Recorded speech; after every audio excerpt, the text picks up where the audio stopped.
Rajrajeswari College of Engineering, RRCE, is an initiative to nurture and develop innovation. Students from diverse disciplines come together to develop many path-breaking initiatives. Started in 2006, managed by Mugambigai Charitable and Education Trust, MCET, Bangalore. The college is approved by All India Council for Technical Education, New Delhi, Government of Karnataka and affiliated to Visvesvaraya Technological University, VTU, Belgaum. Rajrajeswari College of Engineering courses are offered to interested candidates at the undergraduate, postgraduate and doctoral levels. All the courses at Rajrajeswari College of Engineering are available to interested students in the stream of engineering, management as well as computer applications. Some of the popularly offered courses are in Civil Engineering, CSE, Mechanical Engineering, ECE, EEE, I and ML, MBA, MCA and more.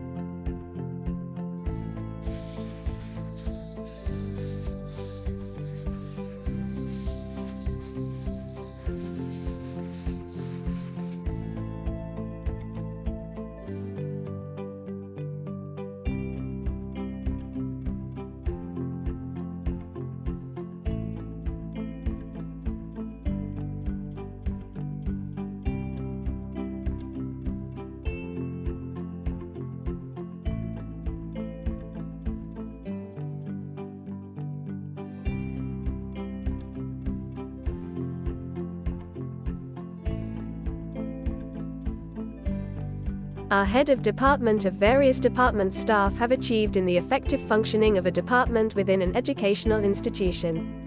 For e.g. academic leadership, curriculum development, faculty management, student support, research and innovation, budget and resource management, quality assurance, collaboration, and advisory role. Overall, the HOD plays a pivotal role in shaping the academic direction and success of the department, ensuring high-quality education and research outcomes, and fostering a culture of excellence and innovation. A well-equipped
Rajrajeswari College of Engineering, RRCE, is an initiative to nurture and develop innovation. Students from diverse disciplines come together to develop many path-breaking initiatives.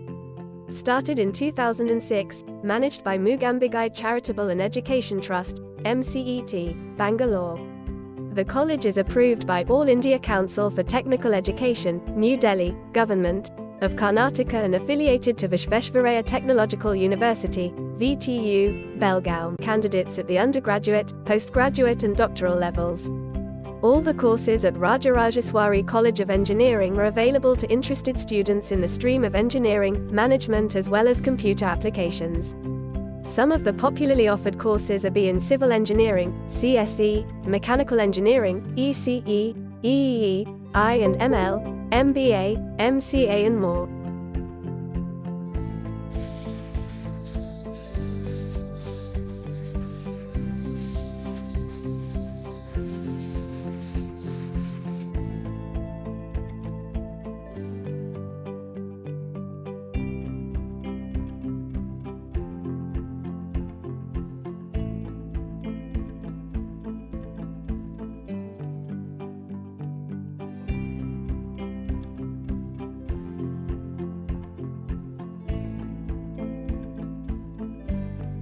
Our head of department of various department staff have achieved in the effective functioning of a department within an educational institution. For e.g. academic leadership, curriculum development, faculty management, student support, research and innovation, budget and resource management, quality assurance, collaboration, and advisory role. Overall, the HOD plays a pivotal role in shaping the academic direction and success of the department, ensuring high-quality education and research outcomes, and fostering a culture of excellence and innovation.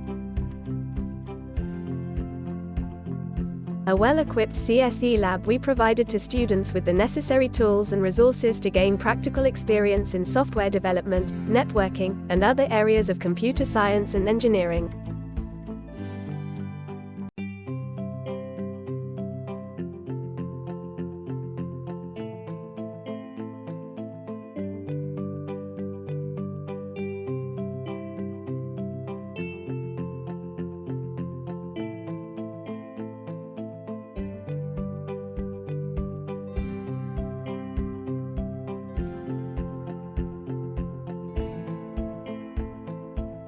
The smart classrooms in our RRCE offer a wide range of benefits that enhance the teaching and learning experience, providing a more engaging, interactive, and effective learning environment for students and teachers alike.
The seminar halls play a vital role in promoting knowledge sharing, learning, networking, and professional development. They are essential facilities that contribute to the academic and intellectual growth of individuals in our institutions.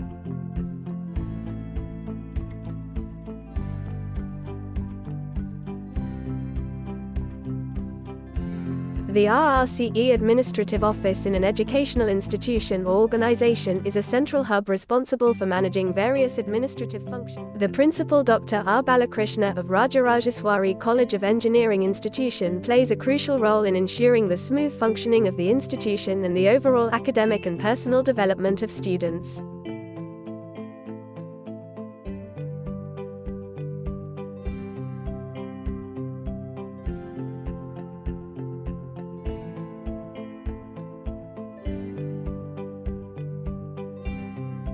In the RRCE there is a central library, which is a well-equipped library with a digital library component. Not only provides access to a vast array of resources, but also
Hey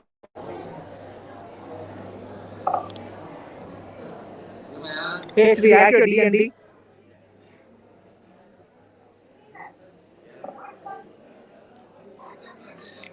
Hey Siri, activate D&D.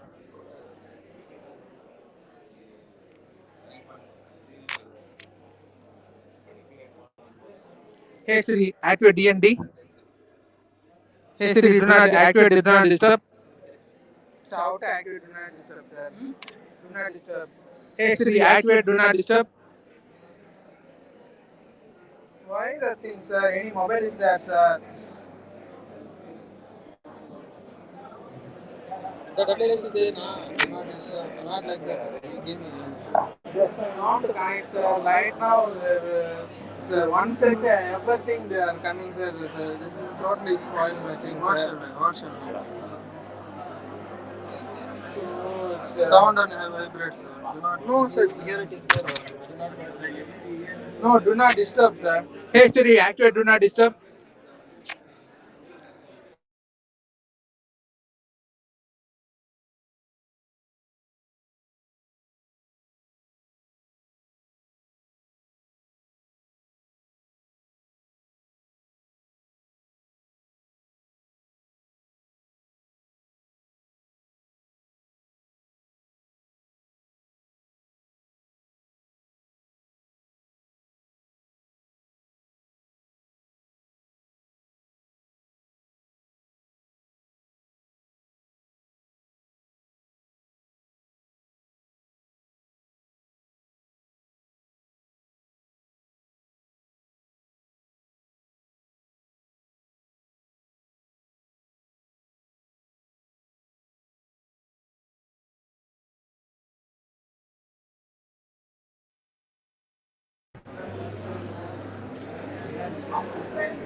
Yeah.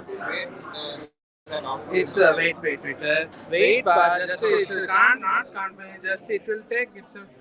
Mic itself by connecting here only, but it's not. That change the setting. I want to change this audio.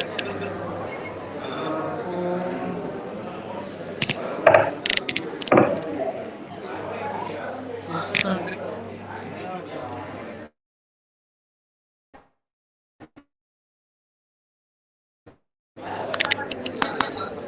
The audio is capable. Huh? Huh?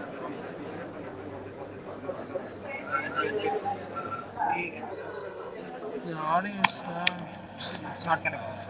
Huh? Just a mind.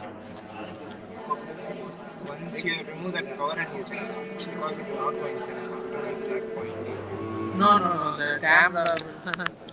Camera will. Camera will. Okay, this is odd. Okay, this is audio. No problem, sir. It will audible only. Try to switch on.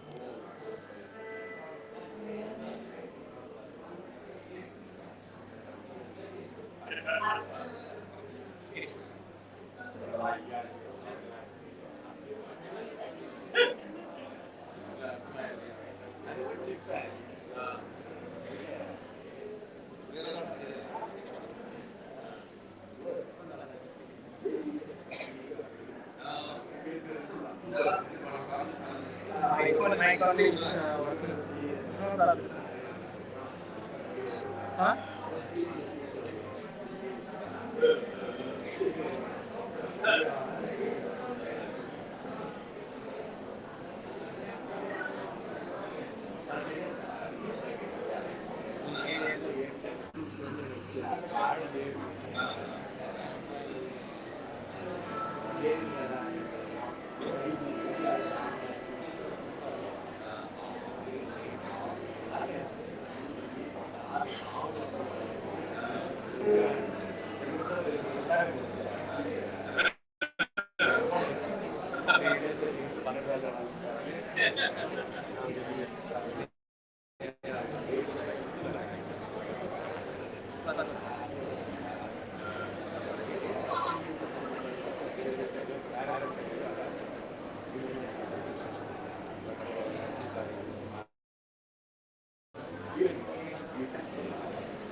ले Dan से chain में ಚೆನ್ನಾಗಿದೆ ना okay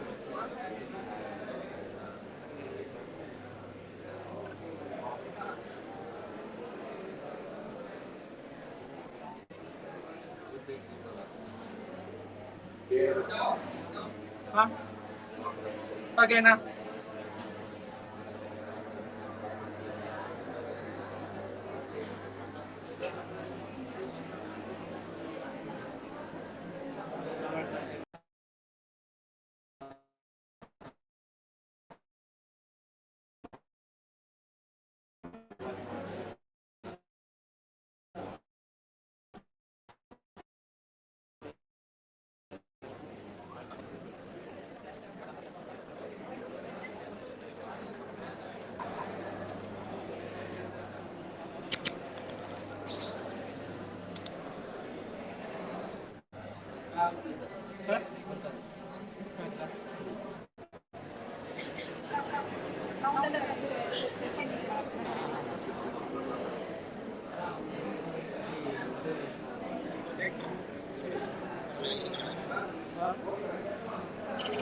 Okay.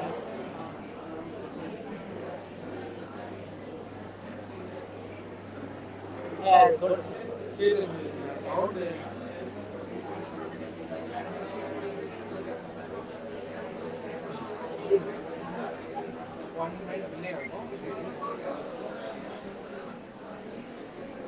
Delay ಆಗುತ್ತೆ. ಆಮಾ 1 minute delay ಆಗುತ್ತೆ ಆವನೆ calculate ಹಾಂ okay common ಮೇಲೆ ಹಾಂ ಡಿಲೇ ಬರ್ತದೆ.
That's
it, sir. If you want the office one,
Hello.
Second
offline live. Ice also.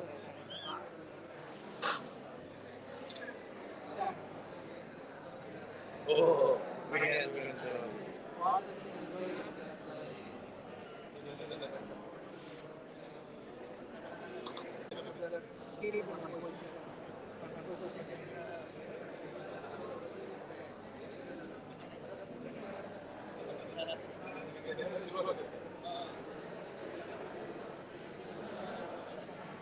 I request everyone to stand up as my guest arrives.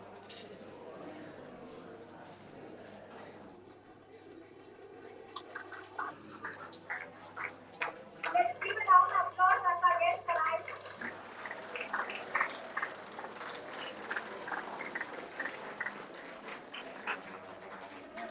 I request all the HODs to welcome the guest of honor.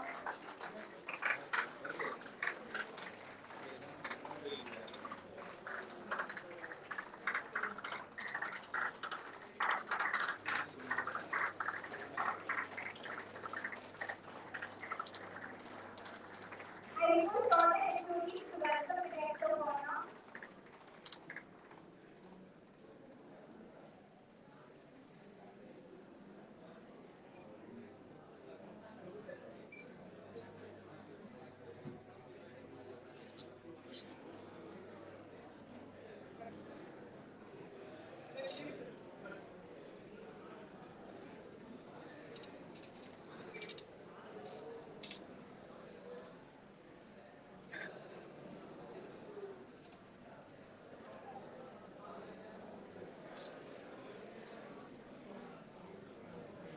I request all the HODs to welcome the guest of honor.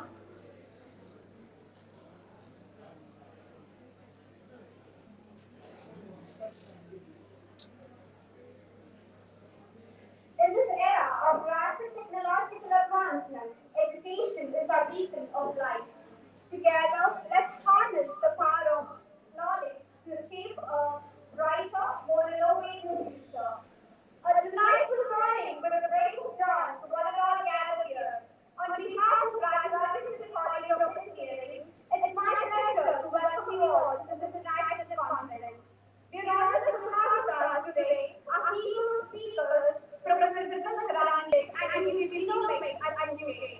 Dr.A.P.J.Abdul, Associate Professor, Department of Environmental and Applied Science, Malaysia.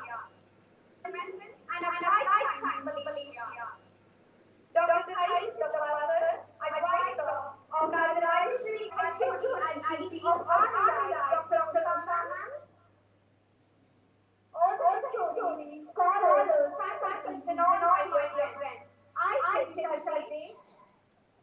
And I am Sonia. We are honored to be your host for the international conference on the latest trends in technology, and computational engineering. On behalf of Rajrajeswari College of Engineering, I would like to extend a hearty welcome to all of you present here.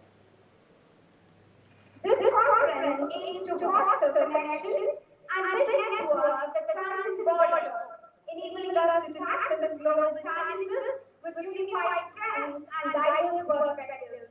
This conference is going to be a beacon of lifelong learning. In an age where technology rapidly evolves, continuous education is paramount. We come together to learn from each other, to be inspired, and to inspire. A day without prayer is a day without blessing, and a life without prayer is a life without power. Prayer is not asking, it's longing of the soul. It is both an incredible expression of faith and a humble gesture of surrender towards the divine. Now, I would like to call Shashwari to invoke the blessings of God.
Thank you, Shakti, for divine atmosphere. Prayer was wonder. Prayer springs from the heart. Thinking of a supreme power beyond all human inadequacies, the designer of our society. Over the joy of being here, presented by Rajrajeswari College of Engineering, please present us with physical excellence.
Divine areas and intervening interventions for letting the goodness spark into the spiritual in their actions with the angelic body. Thank you, Lee.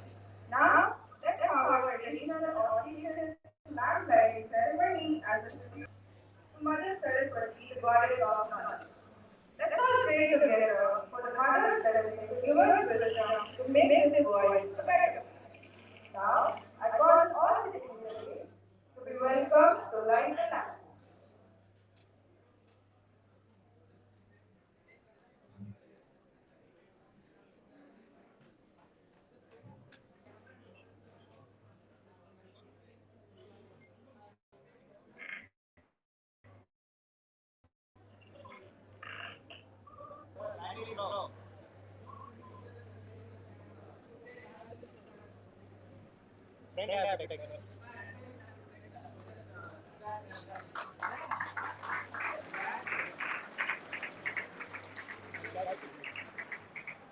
It's getting low power, sir. There is no charging.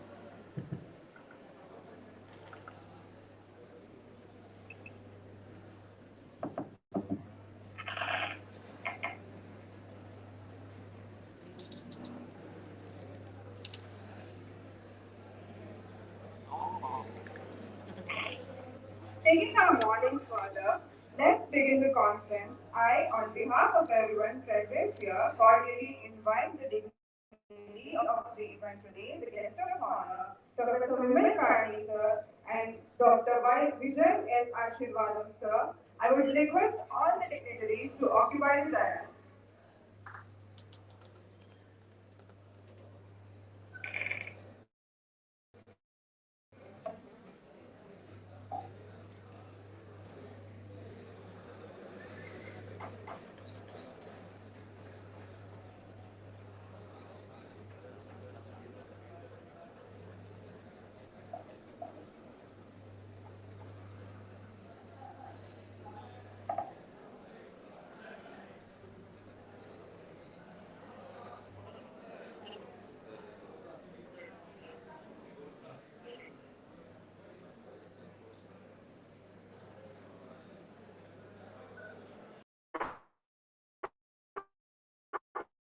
Invite Professor of Information Science and Engineering, Rajrajeswari College of Engineering, to welcome the gathering.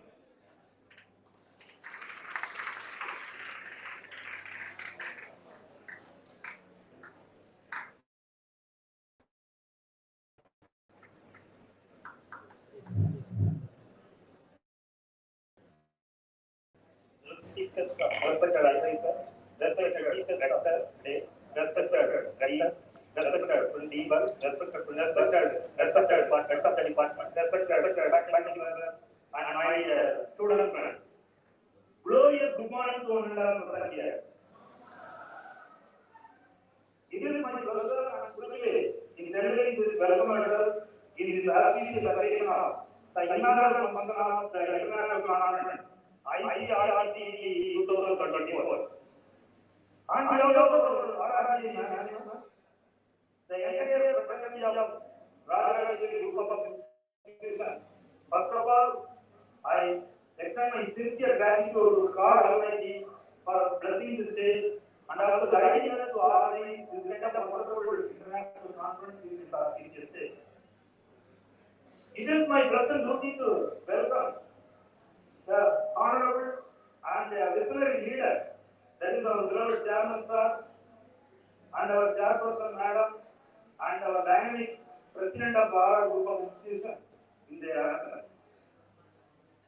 It is my pleasure and privilege in welcoming our renowned professor as well as the eminent academician of Asian countries, that is Professor Vijayant Asirvadam, University Technology Petronas, Malaysia.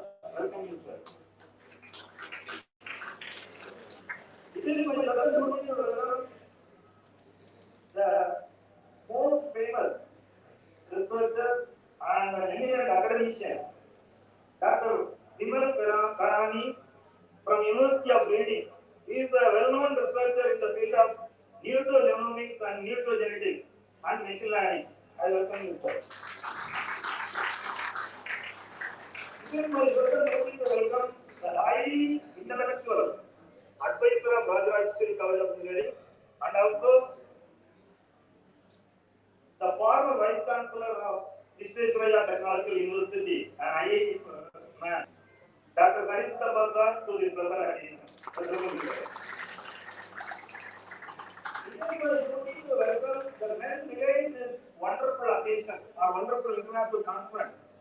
That is the Lord's gift to Rajrajeswari group of institutions as well as our chairman sir, the honorable and highly dynamic executive director and the man of hard king, Dr.A.P.J.Abdul sir, and our man of information and smart was our beloved Yevaram special officer of Rajrajeswari group of institutions. I welcome the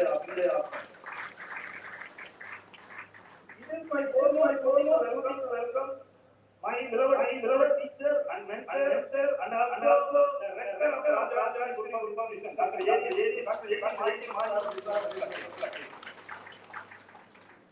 I guardian welcome the man of hard work. Always one a very fast period like me. That is our beloved principal, Dr.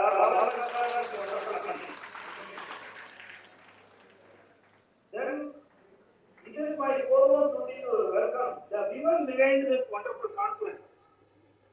She only makes this day to happen. The women of RFC, Dr. Susa Madam, to this wonderful conference.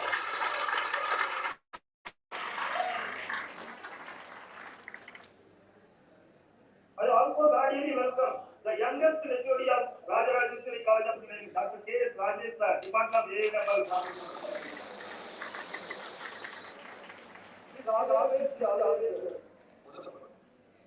Then it is my duty to welcome my dear mentee as well as the HOD of MCA Department, Dr. Suraj, to this wonderful occasion. I guardianly welcome the principals of our sister institutions, HODs of our sister institutions, deans, the HODs, the faculty members, grand faculty members, and the professors, those who are coming here to present their research committee. I welcome wonderful conference. Last but not least, I extend my heartfelt welcome to my lovely students of Rajrajeswari College of Engineering to this wonderful occasion.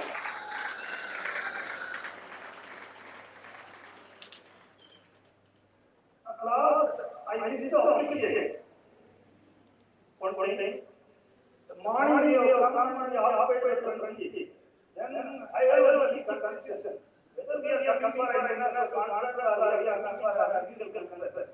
The wonderful performance, the scintillating performance by this area of Rajrajeswari. I appreciate it to all.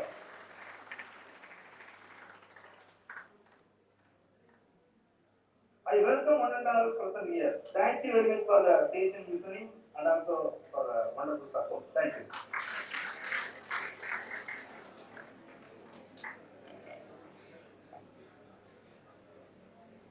Thank you, sir.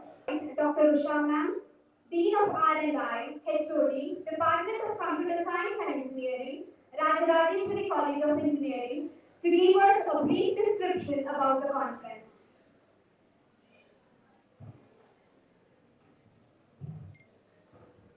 Great morning to one and all present here. I'm extremely delighted to stand before you.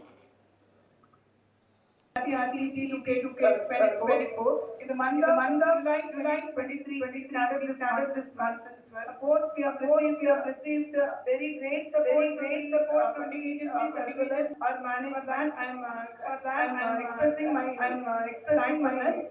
And apart from this conference we have circulated across India as well as international. Overall, we have received very good response from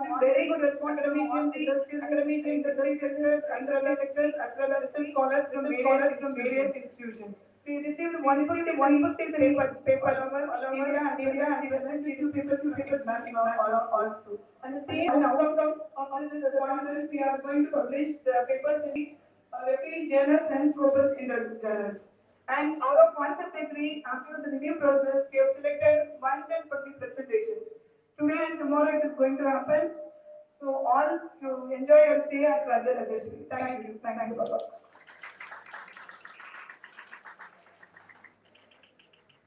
Thank you, ma'am. The purpose of a felicitation is to honor and respect one's achievements. Now, it is my privilege, with great honor, I request Dr. Kalam to honor our guest of honor, Professor Rajrajeswari sir and Dr. I would request our advisor, rector, and principal to honor the guest of honor.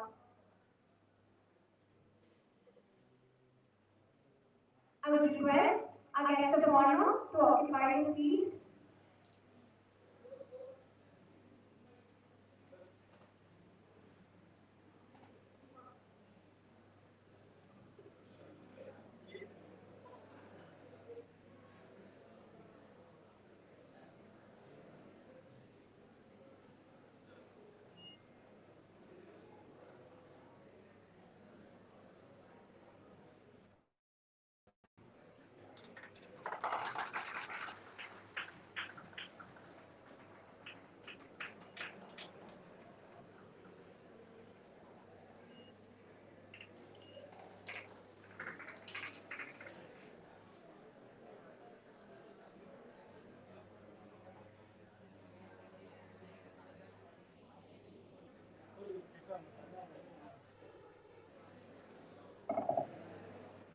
I request everyone to give a round of applause.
ಕೊಡಿ sir, ಕೊಡಿ sir.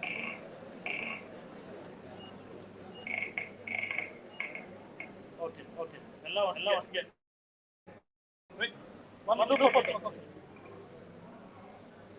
Okay, thank you.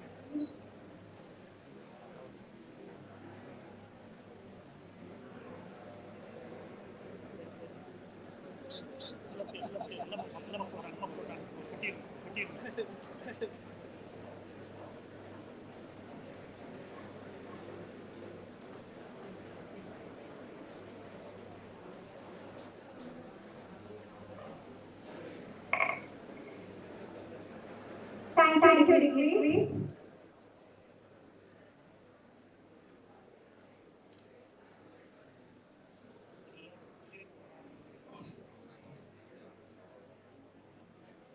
It is my honor to introduce our esteemed speaker for this morning. Please join me in welcoming Dr.A.P.J.Abdul, sir, advisor of Rajrajeswari Group of Institutions, who has been a driving force in higher education, known for his innovative education.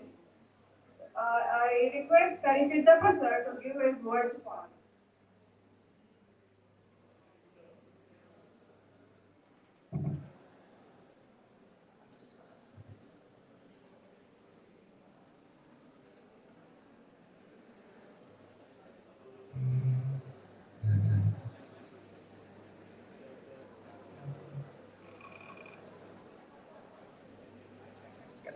Namaskar, very good morning.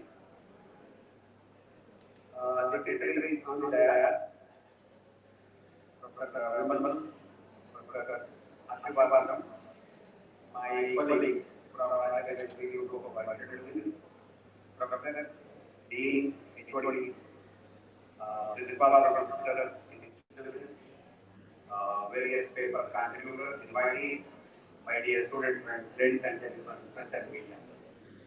At the outset, I wish to thank the management, Honorable Chairman, Chairperson, Executive Director, and all the team for granting us permission to have this international conference in RR area. Recent trends in computation, engineering and technology 2024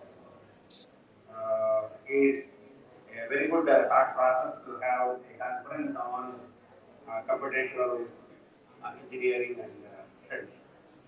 Friends,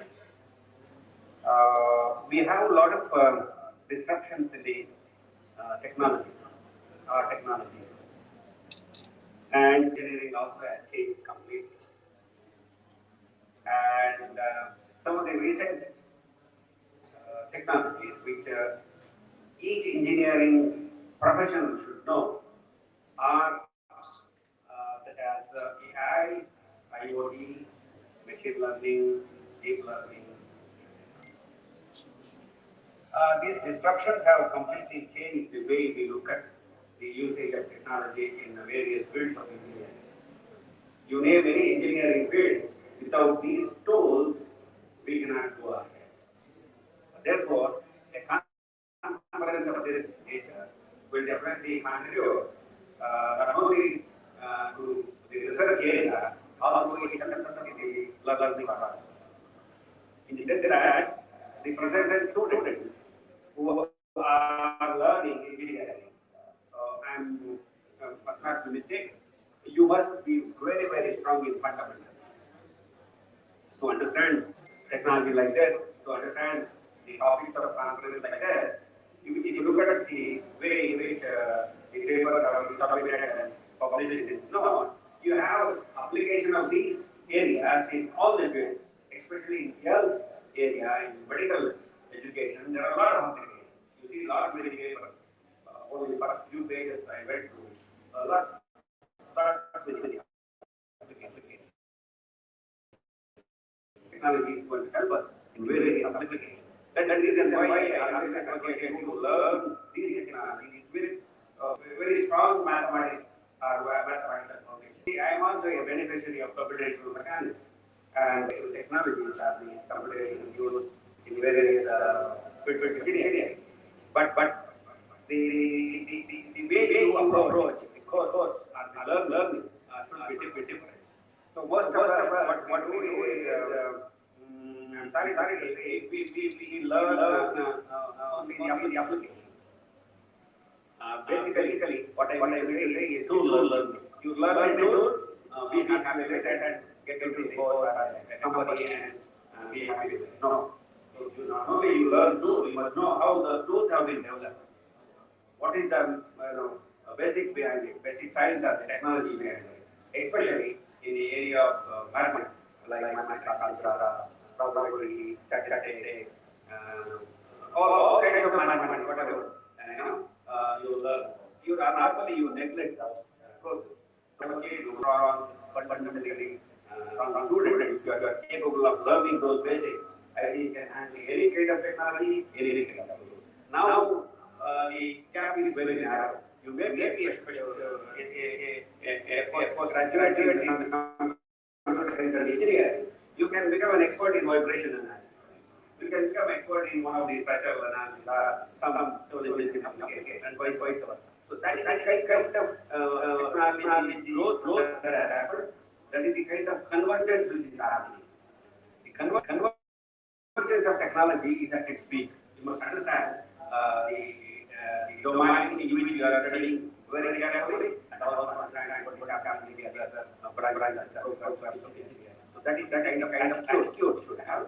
So if you can learn through six months conference and year to year presentations and the techniques used, the technology used, and solve some problems which are very common in general in various fields of societal applications. So you will be very benefit a lot. So I therefore wish the narrators and all the participants very happy stay. Enjoy the solutions, other solutions are known for their talent and also enjoy your stay. I hope you stay comfortable and also can have a lot of memories along with new technologies. Definitely, two experts will share a lot on their research and the application side of the technologies. So I wish you all the very best and learn, keep learning all the. Thank you very much.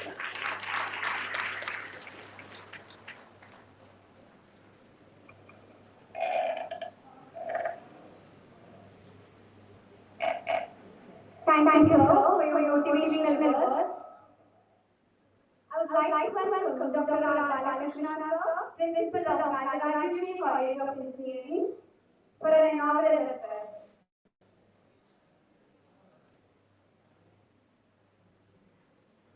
Very good morning to Manila. Very good morning. A gracious morning to one and all present here. Today, it's a great privilege and a distinct honor for me to hear and welcome for this event. Feel extremely honored to welcome the Honorable beloved Chairman, Executive Director, Special Officer, Director Sir, HOD, Staff, industry dignitaries, and my dear student friends, and participants from across the nation and international participants, those who are attending online sessions, and which is the program is going for live. And then we are proud at Rajrajeswari College of Engineering and Autonomous Institution from 2024 academic year onwards is considered as a premier institution fully equipped with research and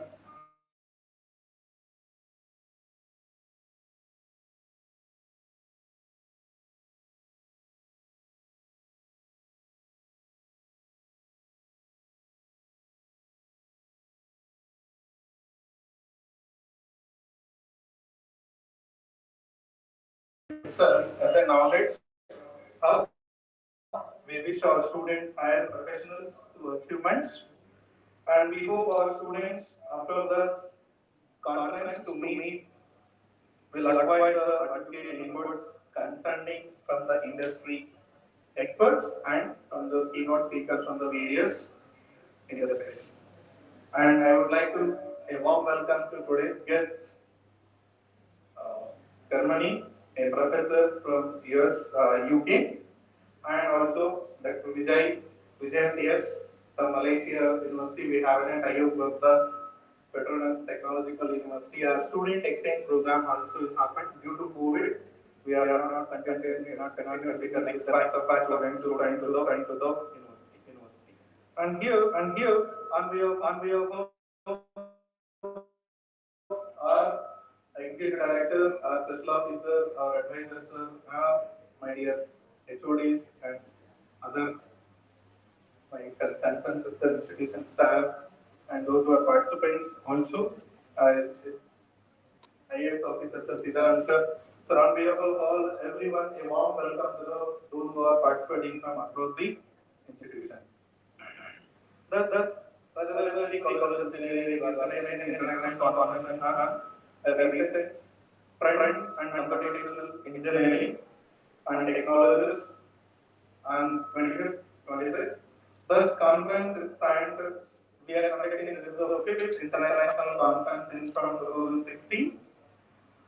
And several different renowned professionals are entities from the academic industry and scholars all around the world by participating in this.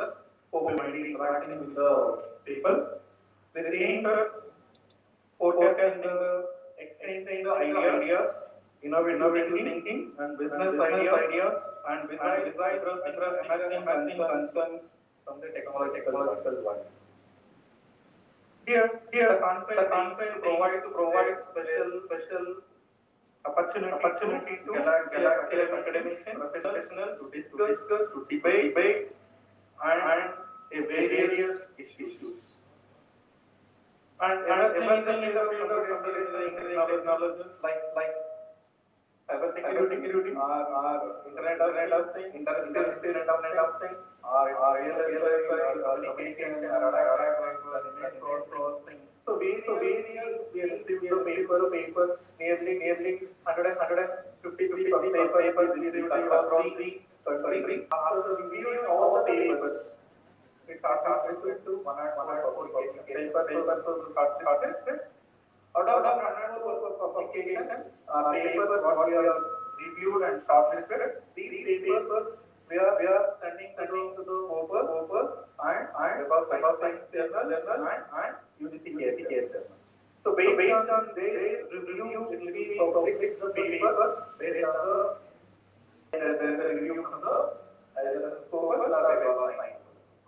So based on that, they will publish the selected papers. May not be all the publications, all the papers are not published. So this is a brief about the you can interact with experts, exchange your idea, share your knowledge, what is the current industry expecting required to the industry. Once you are attending this, participating this, some the keynote speakers, they may give lot of what is happening into the industry. So because now when we have an expert from the healthcare, the idea is most of the there are three sectors: healthcare industry, agriculture industry, and the application industry. So most of the IT industries are work on this, which are all service oriented companies. Those who are working in research area will do the different. So you look interact with healthcare because it's a vast in the market. Hope you might be studying in fourth semester biological business. It's an application of an engineering studying into the how it will be biologically applicable to the industry.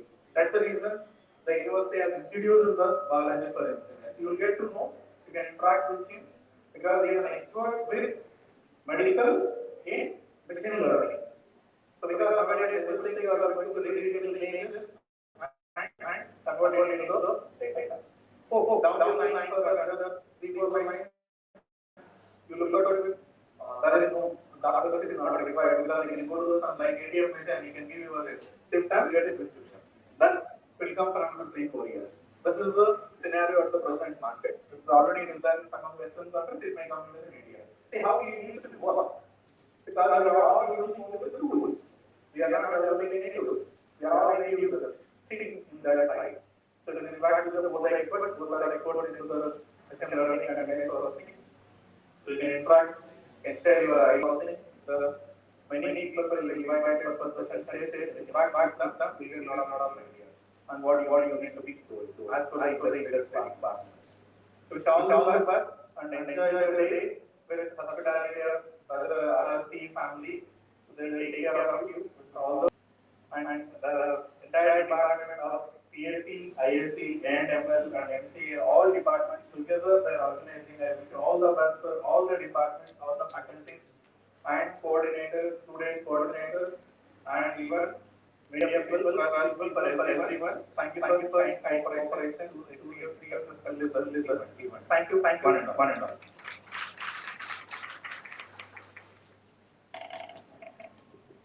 Thank you, sir.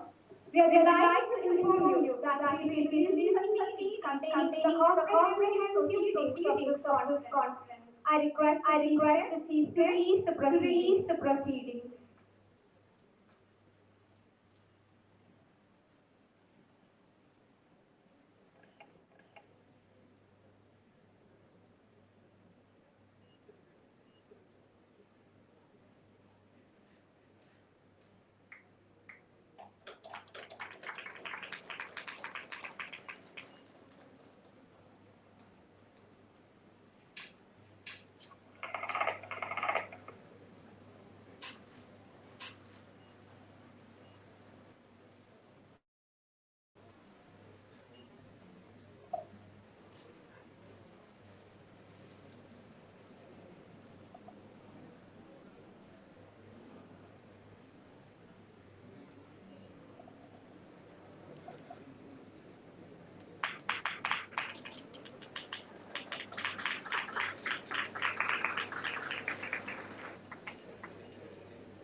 Thank you, dignitaries. Thank you all for your contributions.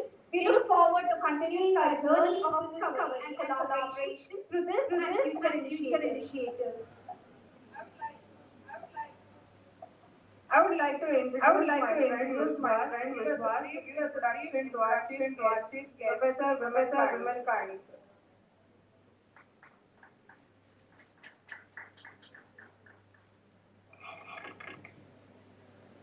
Very warm welcome to one of our residents here.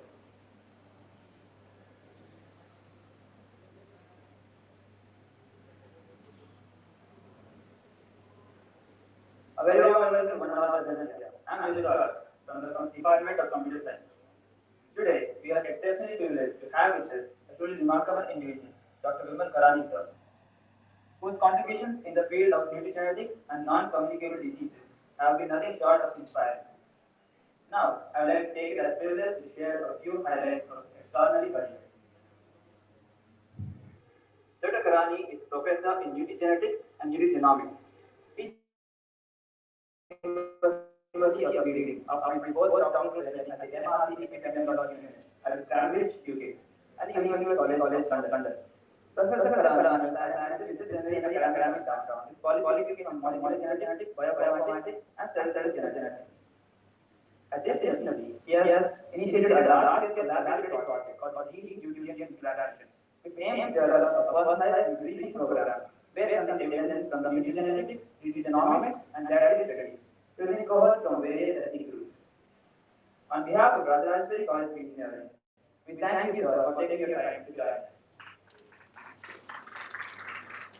Now, I will call upon Dr. Vimal Karani, sir, to enlighten us with the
A very good morning to everyone, and thank you all so much for inviting me to be a part of this conference, and also thank you so much for attending this talk today. So this talk is kind of like very special and very close to my heart. The reason is, so when I completed my 12th grade, I joined engineering college as an engineering student, and I went to the college like for the first 3 months, and then I discontinued because I like engineering degree. So I wanted to continue something relating to medical or biological sciences. I discontinued there purely because of the fact that because I joined the triple E degree program, and I didn't enjoy even a bit. But I'm glad to see that so many students like who are passionate about doing the engineering degree, and I'm glad. I feel so honored to be a part of this conference and giving a talk to all the engineering students. So thank you so much once again. So what I'm going to be talking today is about the translation of nutrigenetics, nutrigenomics, and how that could be used for implementing something called as precision nutrition.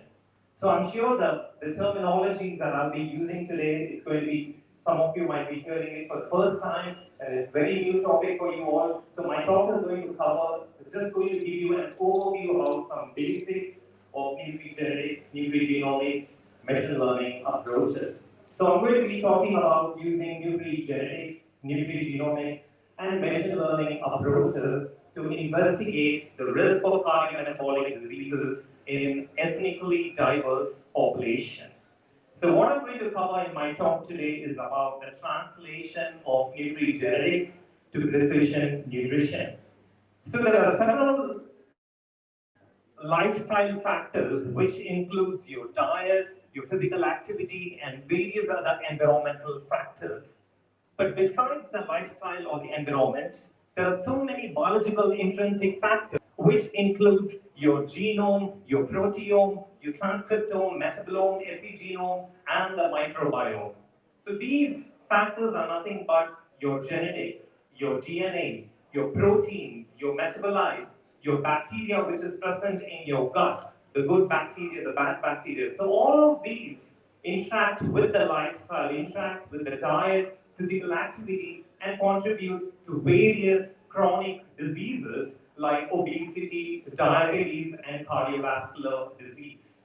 So the main challenge over here, how are we going to integrate all this information together to develop a nutritional recommendation or a so-called personalized diet, and for which we use an artificial intelligence platform or the machine learning approaches to implement the so-called personalized diet. So in my talk today, I'm going to be focusing on each and every aspect of these multi-omics, nutrigenetics, machine learning, artificial intelligence, and also about the precision nutrition, so that you get some idea about what exactly is happening in this area of research. But before I go into this, I would like to give you a brief overview about what is a genetic risk. Because we keep talking about like these people have high genetic risk and some people have low genetic risk. So what is the difference in having different levels of genetic risk? So when I say that you have a low genetic risk, it means that you have a decreased risk of developing a disease such as diabetes or hypertension. And when I say you have a moderate genetic risk, it means that you have a moderate risk of developing a disease such as obesity or diabetes. And when I say you have a high genetic risk, it means that you have increased risk of developing a disease such as diabetes. But this is exactly where the twist is. Just because you carry a high genetic risk doesn't mean that you're destined to become obese or diabetic. You can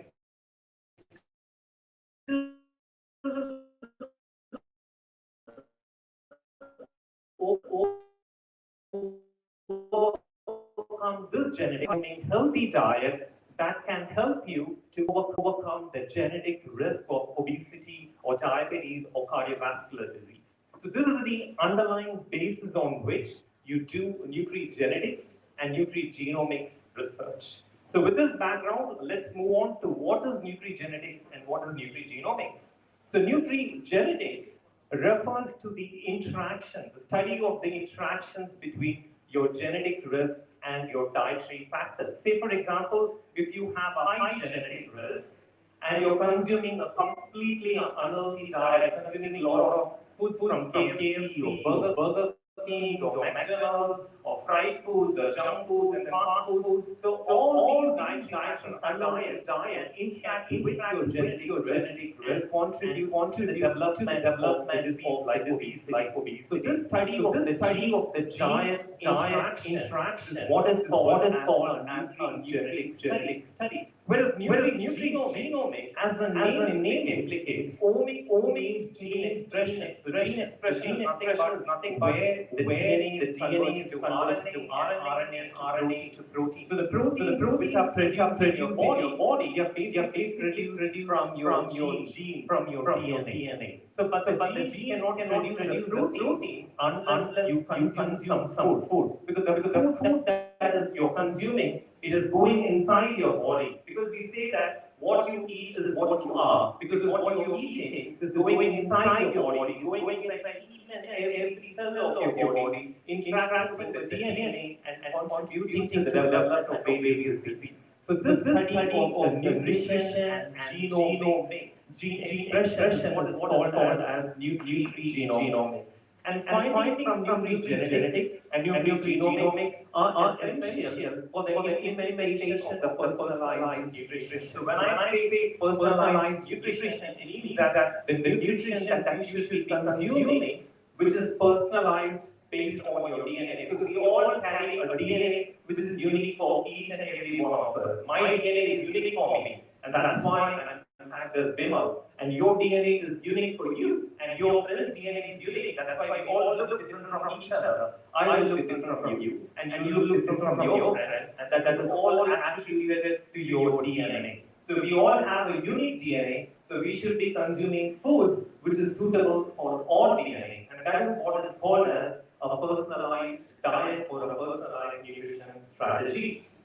So as part of conducting the nutrigenetic studies, I'm leading two large collaborative networks. One is called as the Dept collaboration, so which was initially funded by the British Heart Foundation. Today we have data on nearly about 100,000 individuals from different parts of the UK, US, and European countries. And we have access to the UK Biobank, where we have 500,000 people, and with access to various consortia-based studies, we have a sample size of little less than 2 million people. And these are some of the publications from the Dept. So you can see that a lot of research is going on in developed parts of the world. But what is happening in developing countries or lower or middle income countries? So that's why I started this genuine collaboration. Genuine stands for the gene nutrient interactions, which was initially funded by the British Nutrition Foundation. And these are the countries in which I've implemented the nutrigenetic studies for the first time. Because you can see that I've looked at nutrigenetic studies in each and every different ethnic group. because ethnicity plays a very important role in nutrigenetics. As I said, our DNA is all different, and we are all living in different parts of the world, and each ethnic group has got a unique dietary pattern, dietary choice, taste perception, aroma perception. It all varies from one individual to another individual. And the geographical conditions, the physical activity level. So the levels of physical activity, what I'm doing might be different from what you are doing. And also the geographical condition, the climatic condition. So we are exposed to different environmental conditions. So you need to study the gene diet interactions in each and every ethnic group so that you can provide a personalized diet for each ethnic group. So briefly about the general collaboration. So the general collaboration was started 10 years ago, and the objective was to implement genetic studies for the first time in ethnically diverse populations. The first study was implemented in India, and then in Sri Lanka, Indonesia, in Brazil, in Ghana, the West African population, Turkish population, Peruvian population. We are also running some studies in other countries in addition to the ongoing collaborations in developed parts of the world. And these are some of the publications from the general collaboration. So let me share some interesting facts about the general collaboration. So taking obesity as an example, so you know that obesity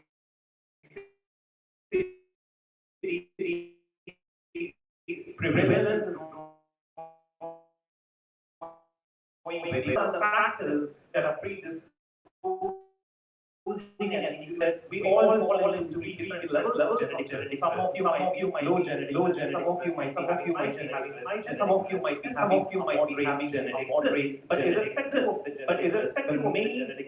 main triggering factor is your dietary consumption. So we looked at the dietary consumption in different parts of the world. If you look at South Asia, there is a couple of studies clearly show that one-third of the population in India and Sri Lanka, they were consuming high amounts of carbohydrates, consuming so much carbohydrates coming from rice and various other carbs-rich foods. So nearly one-third of the population was consuming more than 500 grams of carbohydrate per day, which was increasing the genetic of obesity. And if you look at the South Asia or the West Asian population, Indonesia and the Turkish population, they consume high amounts of meat products. So the meat has got high amounts of animal protein. So consuming high amounts of animal protein can increase your genetic risk, and that's exactly what we identified that nearly one-third of the population was consuming nearly around 140 grams of total protein per day. Because the dietary recommendations for protein consumption should not exceed more than 65 to 70 grams per day, and you can see that one-third of the population is consuming double the amount of what is required for the body.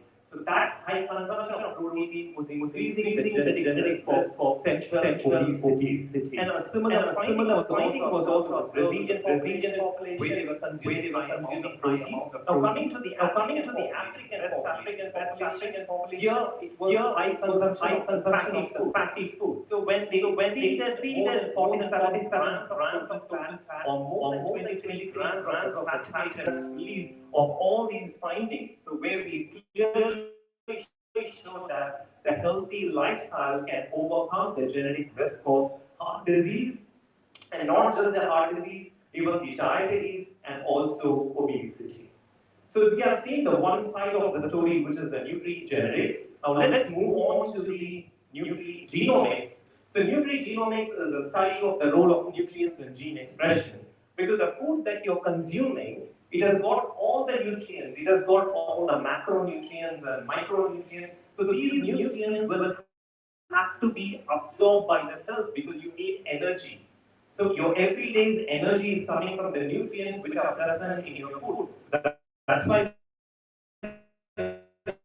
when you consume healthy foods, the healthy foods have got a lot of nutrients, micronutrients and macronutrients. These nutrients will enter into the cells. Once a nutrient goes into the cell, inside the cell, you can find certain molecules which are called two important. So one function is to bind to the nutrient, and the second function is to take the nutrient to the DNA which is present inside the nucleus. So the nutrient and the transcription factor will bind to the DNA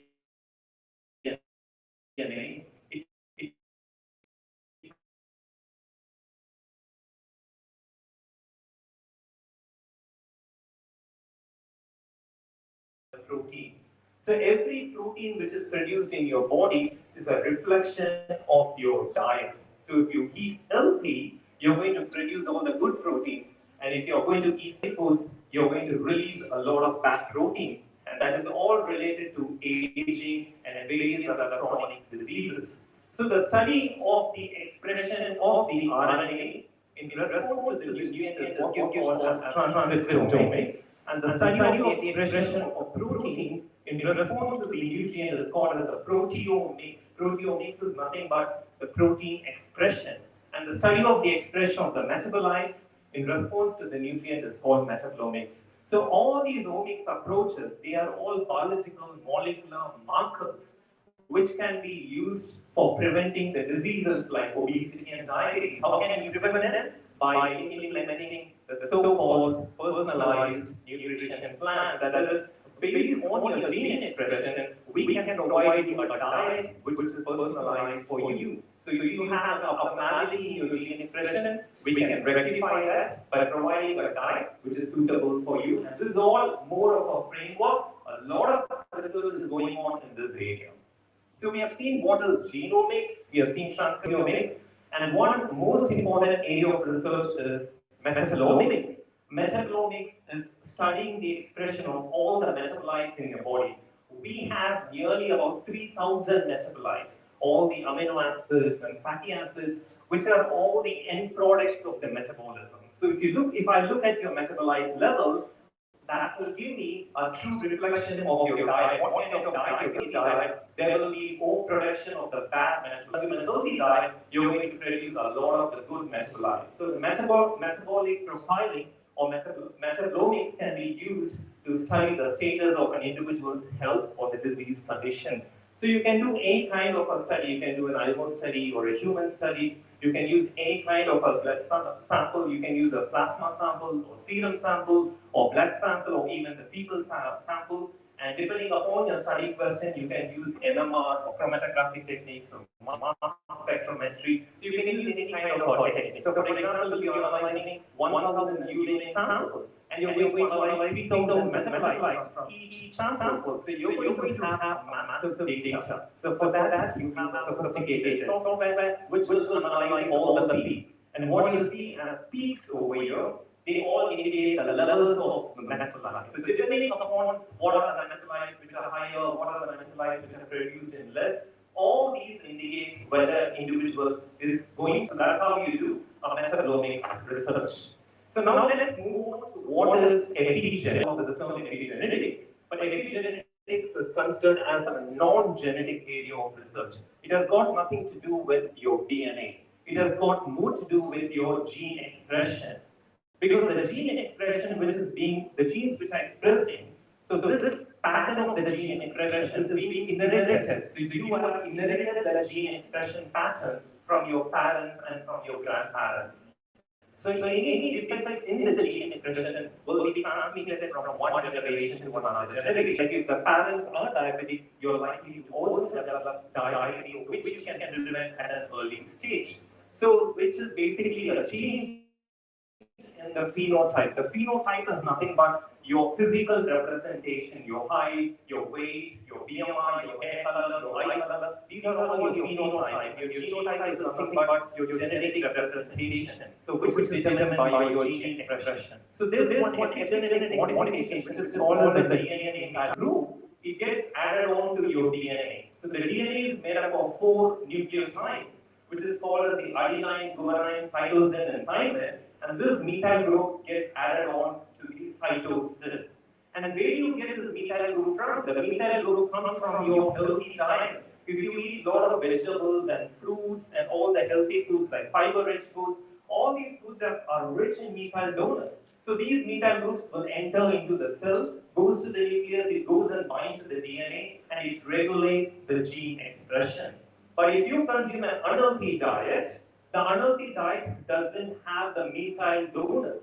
If the methyl groups are not present, then the regulation of the gene doesn't happen. If the genes are not regulated, then that can lead to diabetes, obesity, and cardiovascular disease. So there is a very strong nutri-epigenetic link between the maternal diet and fetal growth. because a lot of studies have shown that the deficiencies of the micronutrients and macronutrients during pregnancy that can have a significant implication on the growing fetus because that can modify all the epigenetic modification, DNA methylation. So all such modifications can have a drastic impact when the infant becomes an adult.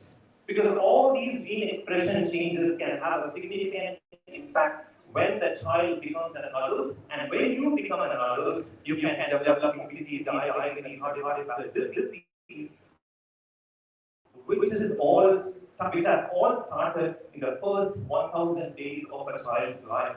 Because that's why the first 1,000 days, what you eat and what you do in the first 1,000 days, it makes a huge difference for the rest of your life.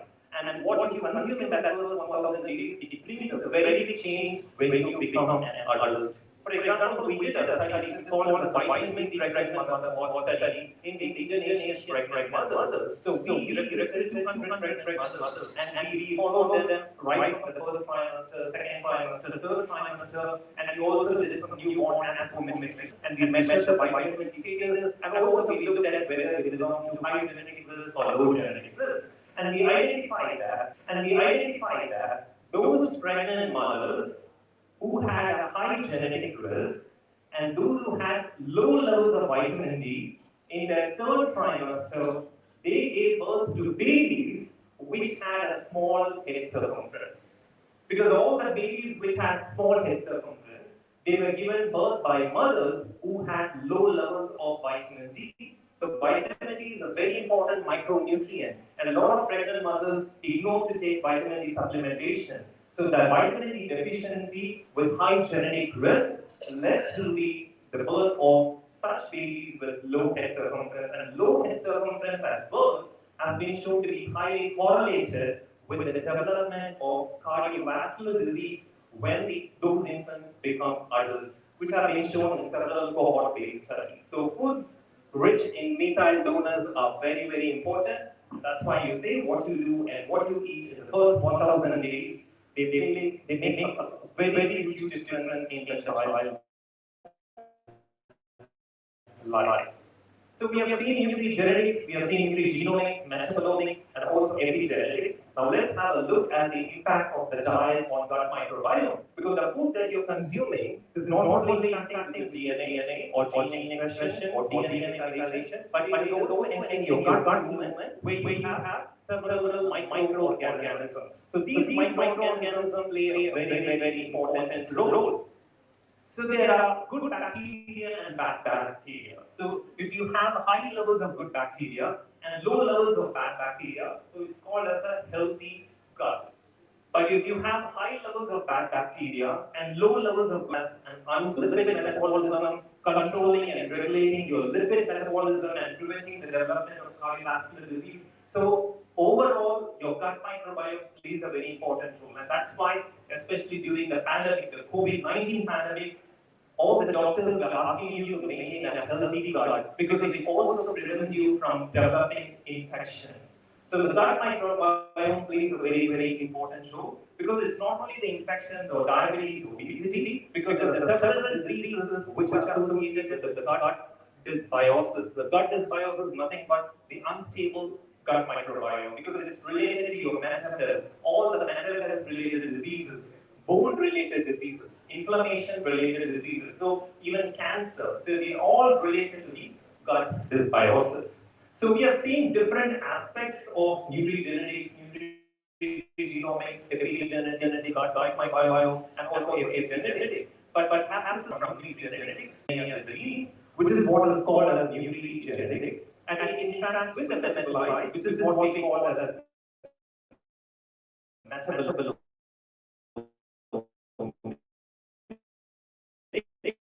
Which is called metagenomics. So as soon as you consume your epigenetic modification, so as soon as you consume any food, functioning in parallel. So when you're trying to develop a personalized diet, you need to look at it as a four-way interaction, which is what we call a metagenome hyperhologenic diet interaction. And understanding this interaction is required for the implementation of the personalized nutrition or the so-called precision nutrition. But the key challenge at the beginning is about integration of all these components together. How are we going to integrate all these components together and develop a kind of a dish which is suitable for an individual? So if you're able to do that, then you're bringing about a revolution in the field of nutritional science. So that's exactly where the role of artificial intelligence is coming. So you can do the traditional statistical approaches or the machine learning approaches. So you collect information about various aspects of your DNA, your lifestyle, your clinical factors, your nutrigenetic factors, nutrigenomic factors, your gut microbiome, and you're going to integrate all of them together. So you can use either the traditional statistical approaches or the machine learning platforms, which includes your supervised learning or unsupervised learning, depending upon your research question and your hypothesis. So this is exactly what people are trying to do. I'm sure you must have you would have come across the mobile apps. So when you let your phone tell you what to eat, because a lot of people are using apps to reduce their weight, because the app is determining what you should be eating based on your physical activity levels, your dietary pattern. It's an online personalized nutrition advice. A lot of people are using it by making use of different devices like in laptops or mobile apps and various other devices. But what if you integrate this concept of nutrigenetics and nutrigenomics into your app, and if you're going to use that app, how are you going to drive the development of it? This is exactly where the artificial intelligence and machine learning approaches are trying to develop algorithms and models, and how that could be used for implementing such mobile apps. And we are trying to implement that in different ethnic groups. So looking at the precision nutrition in the era of artificial intelligence, so what is required at the moment is a deep phenotyping. Because in my talk today, I looked at all these factors, like which includes your genetics, epigenetics, microbiome, metabolomics, proteomics. But you also need to look at all these factors together. That is your stress, your sleep patterns. You need to have at least 7 to 8 hours of good sleep every day, and your age. Because as you age, the risk of developing cardiometabolic diseases also increases. And also your geographical conditions, your environmental conditions, your socio-economic status, and also your early life. The first 1,000 days of an individual's life is very important. You need to look at all these factors together, integrate to them, and that's what we call as a big data analysis, which is what being widely researched in various parts of the world, and that is what being used for implementing so-called precision nutrition or the personalized nutrition. And a lot of work is going on, so we still haven't reached that far, but this is more of an innovation or a novel approach which is being used where the biology is mixing with the field of engineering or the advanced computing, and where this integration can lead to solving various problems or the double burden of obesity or preventing the diabetes, obesity, and cardiometabolic diseases. So on this note, I would like to thank all my judges, and finally thank you all so much for listening to this talk. And if you have any questions in the future, you can contact me, Facebook, LinkedIn, Instagram, and Twitter as well. So thank you all so much again. Happy to take any questions.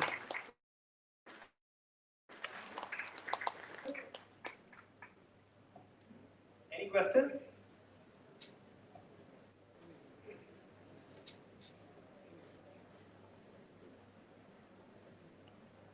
No questions? No questions?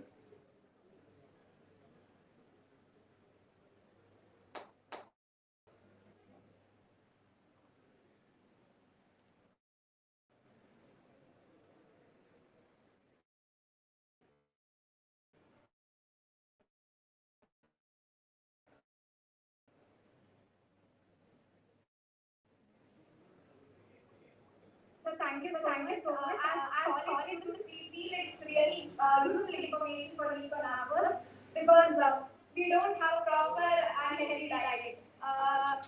We always, yeah, healthy diet. We don't maintain it, and your lecture gave us a good insight of what we are going to do next. So it gave us so much information about what you did, and we hope we follow each one of your instructions like maintaining a proper diet and exercise.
And the question comes is that from regression to classification is started as true or false. Like, you drive a car fast. What is fast? Well, I drove 140 kilometers per hour. Another guy you train and say, no, it's 120 kilometers per hour. Another one is 80 kilometers per hour. One guy will say, can you say this is fast, this is slow? So that's what you classify things. And things change. They want to really make it further refined. Whether it is supervised, classified, or you go to unsupervised. CSC student, unsupervised means what? Anyone? There is no label. Yes, correct. And you cluster data. You see the difference between classification and clustering. There's a system for classifying. That's where the label comes in to form. For clustering is based on just your input data. The whole story is very simple. When you want to putting on classical machine learning, you have a regressor, then you want to have a threshold, high and low. You still can't make a decision. You can see whether how the pattern of data on the AI field. If you are in the AI more merge on this information on this purpose. Okay. There was a small distraction. Like 1997, like what Prof. was presenting. The biggest distraction, not a very big distraction. It was on bioinformatics. In 1997, small distraction came that says that we have to solve problems on biology or bioinformatics. And that's why the distraction takes a few people AI out to work solve for this. And this still open, I feel.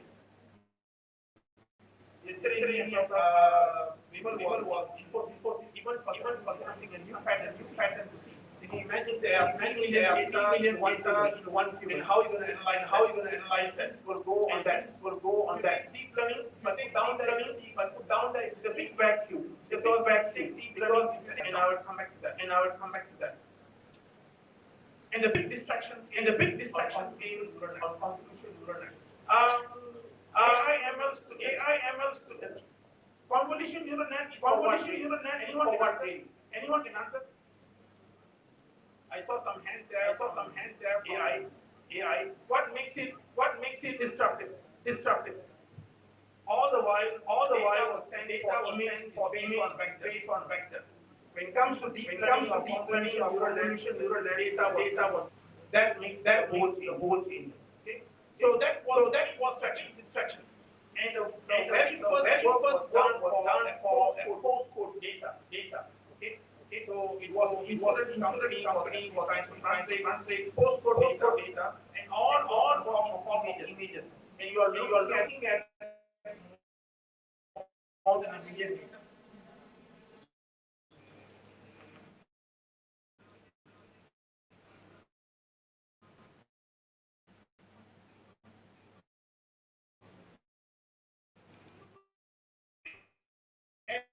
And this thing called deep learning is called in 2005 on a Nature paper, and from there to profit grant. Reinforced will talk about that. It's actually a control system. It's based on a very feedback, and it makes a big change due to gaming of course autonomous driving. Robert Sutton came up with reinforced learning. Well, the belief is that not based on error, you should correct the network. It's based on flexibility. But he was using it for a problem. For technical problem over that. But things changed in 2010 when OpenAI, led by Elon Musk, he asked us to do this, and it started with gaming actually. And some of the games started to be the best masters, just based on physics. Then they use it for autonomous driving cars. And this reinforced learning now is also used for the GPTs. So if you put some prompts, anyone here use for your assignments, prompts. If you use prompts, he will see that whether based on the critics whether the prompts can be improvised or not. Okay. Regarding generative AI, it started also another question. Like a problem. All the while is there input. You have a model. You classify. 85% of real problem is on classification, because that's what the insurance do. That's the whole idea. But somebody just put up a question: why not find the same thing again a fake image, rather than the same thing? There was a very big question that is the big AI revolution. Now, if you look at Gen AI, learning from data. Can you create the same thing? If you millions of data on the same site. Just say you got 300 cases. By train the whole thing, put the same 300 faces, you can create back the same face. Of course, it has drawbacks because of the deep fakes and so on.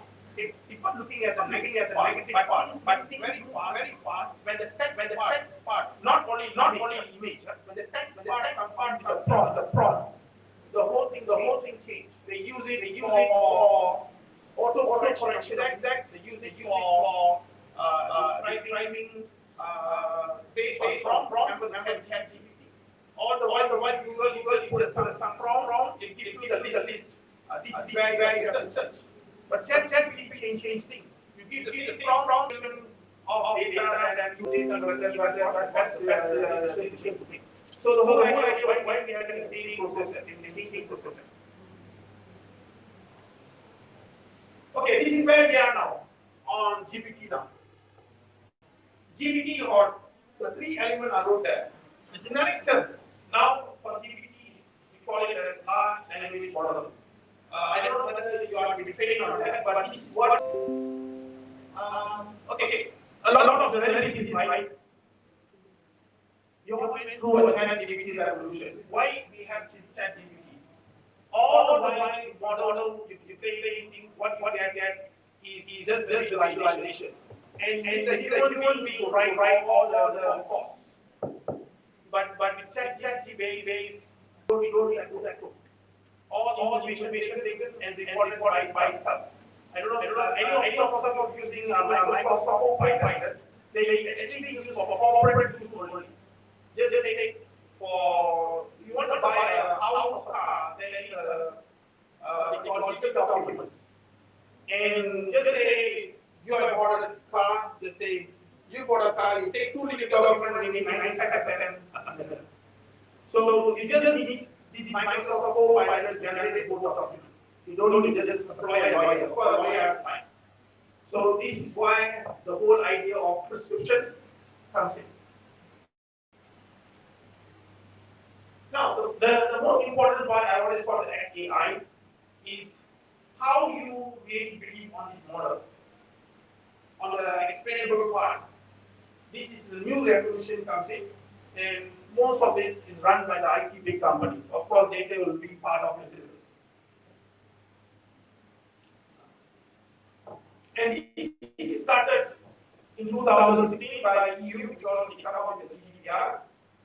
Apparently, they're using a lot of AI models. So the AI models actually discriminate some of the users.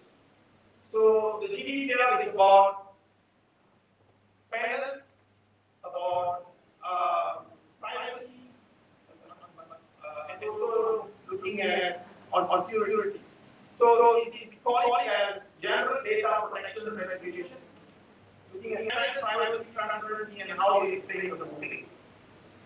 And it is very severe. If you make a mistake, you have to give 7% of your revenue back. So this is the new thing came, and to look into making sure that you have some kind of values in what actually your goals as an AI model. And if you look at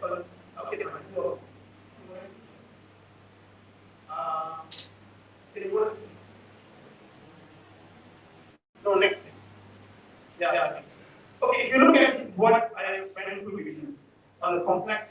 models. If you look into the complexity of reinforcement, transformers, all big names that they will teach on AI, it's very lacking on experiment. And the reason, if you are fundamental in neural net or like what sells in optimization, all these big networks is just depend on gradient descent techniques. And gradient descent techniques actually involve towards local minima. And how to get a good fitting when actually went on that. You are an 80s, 90s student. You do numeric optimization. Of course, that's a particular topic we can now. And you will understand about what gradient descent and what is local minimum. And the entire neural net now runs on that algorithm. I call it the base guitar of machine learning. But that is of course taken out because of evolution. And the word now we know whether you can, is it explainable AI, is it a trustful AI, or is it a responsible AI? And very first slide. Are you looking at the initial data set? Are you looking at the model? Bias? Are you looking at the data? You train this model, or are you looking at optimization? You're going back to the very basic of the 90s when AI was created. And when question comes again on the data and the cleansing, on the partition and training. If I take partition data, say 1,000 data. If I take 10,000 data, the two will give a different AI model. Training they use, and the last, the response you get. Okay? Alright, thank you very much.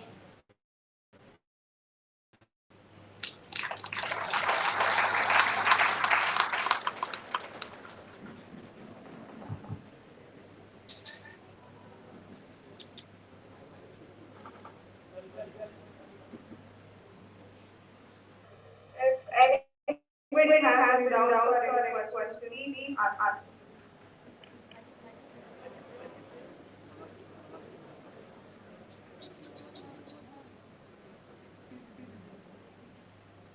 Thank you, sir, for sharing your valuable information and insights about artificial engineering and artificial intelligence and machine learning.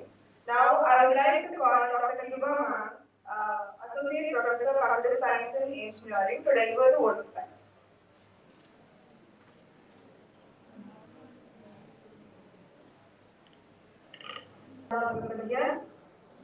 On behalf of Rajrajeswari College of Engineering, I would like to take this opportunity to express our hearty thanks to our Honorable Chief Guest, Professor Vimalkarni sir and Dr. Rajrajeswari sir, for kindly accepted and consented to be the keynote speakers with all their busy schedule. I would like to express my sincere thanks to our respected management, respected advisor, rector sir, principal sir, and vice principal sir for their support to conduct this conference. I thank all the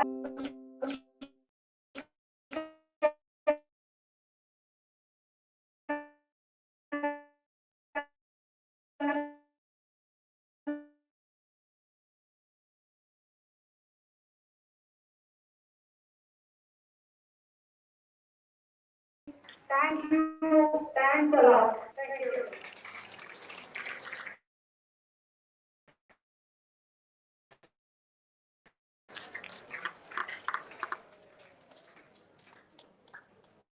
Please expect to come out for the stage for the group photo. Ask all the participants to come on the stage. Everybody can leave now. All the students.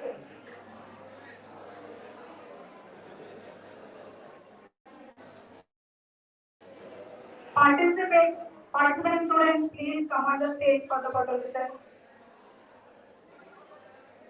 Faculties also. Please join for the photo session. Faculties.